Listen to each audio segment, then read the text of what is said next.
What's up everyone, it's Adam FPL and welcome back to another video. In this video I'll be covering a topic that hasn't received much buzz, the best of the cheap 4.5 million midfielders. While I am aware this doesn't apply to everyone, I'm pretty sure most FPL managers, myself included, are loading up on premium players like Salah, Aubameyang, Kane, Werner, etc. and are finding themselves having to bring in a cheap midfielder to balance the books a bit. There are sacrifices to be made in every FPL team, and many are doing it in the midfield to save some cash, to bring in some decent players somewhere else, anywhere where there's a weak link in the team. With that being said, I hope to dive into this a bit and analyze some of the best options in terms of offensive potential, playing time, ownership, and fixtures, even if none of these player options are ideal. Hopefully at the end of this video I'll have helped you guys get a better idea of which player you should go for. As always, like, subscribe, and hit that notification bell if you enjoy, as I do not have a set upload schedule yet. Also, join the In Frank We Trust FPL League that was created by my good friend Blues FPL and I if you want to have some fun and compete against us in a mini league this season. The league code can also be found in the description. Anyways, let's get into the content. First up is Dale Stephens of Brighton. He is the most popular 4.5 pick by far, being owned by about 15.3% of FPL managers at the time of recording this. The good thing he has going for him, though, is that he's featured in 33 out of the 38 games last season, playing over 2,500 minutes. So what that means is that he will be a good bench option, and he will basically be guaranteed to play most games. With that being said, he does like to sit deep in the center mid area, so he doesn't offer much offensive potential, but he did get one nice assist last season to Neil Maupay against Wolves. It is worth considering that he is at risk of getting frequent -1s because he had 8 yellow cards last season, so he isn't the most disciplined player.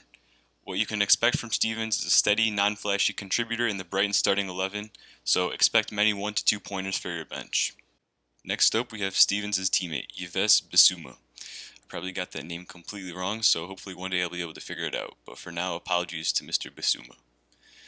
Anyways, Basuma is a pretty enticing option at about 2% ownership, which is on the lower end of the 4.5 options, and he is much more offensive than his teammate Stephens. So when he's on the pitch, he's a lot more explosive, and he has more of a tendency to dribble up and dribble the ball forward rather than playing it off to one of his teammates, which is good for FPL when someone is selfish.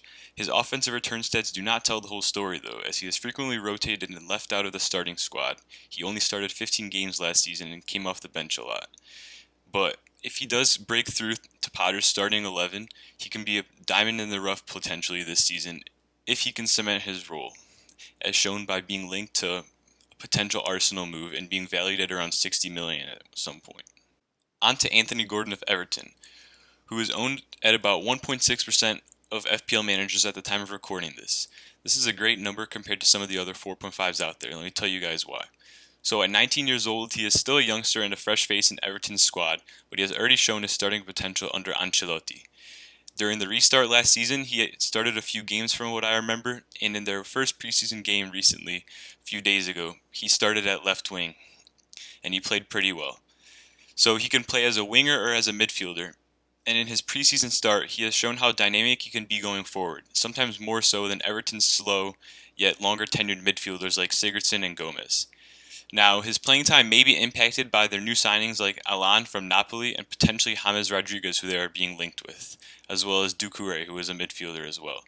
Obviously, Anthony Gordon won't be getting 90 minutes every game, but his assist last season shows how high his potential is, and he is still very young and can be molded into the player that Ancelotti wants him to be for many years to come. Nevertheless, Anthony Gordon is a good budget option for that fifth midfielder slot, and with his starting potential and offensive dynamic, could come off the bench if need be and maybe provide a return. Now let's have a look at Oriol Romeu of Southampton. So the Spaniard has the second highest ownership currently at 4.4%, but honestly I don't really know why. He isn't my favorite option of the bunch. With that being said, he played as a center defensive mid last season with 0 goals or assists, and he only started 20 games. The good things going for him, though, is he has potential to start more games this season because of the departure of their starting defensive mid, Pierre-Emile Højbjerg, to Tottenham, and Southampton have good fixtures to start with Crystal Palace, Tottenham, Burnley, and West Brom in the first 4 game weeks. But, as with all players in this video, you will hope you won't have to play them, and the same goes for Romeu. Expect the occasional clean sheet point and not much else. Last but certainly not least is James McCarthy of Crystal Palace, starting 16 games and coming off the bench for 17 more, playing in all but 5 games last season, so he did get minutes most games for Palace.